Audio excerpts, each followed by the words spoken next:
How to remove Cnfans warm reminder. Now that specific message usually appears whenever you're trying to scroll any items where you would like to be added to your cart. So it is actually a small box included with the warm reminder in it.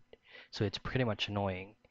The fix to that is actually very easy. So all you have to do is if there is a pop out of the warm reminder small box, all you want to do is just go directly to the three dots and then scroll down and hover your mouse to more tools and then head directly to developer tools.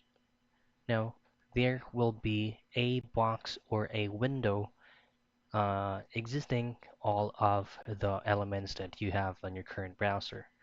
Now what you want to do is just simply choose on the option that says DIDV. So let's look for that.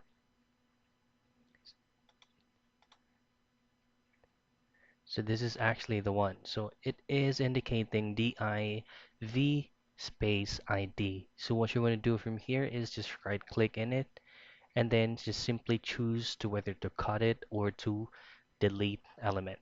Now once you have complied either of these options right here, all I have to do is just simply close it, refresh the page again, and that small box will not show up again.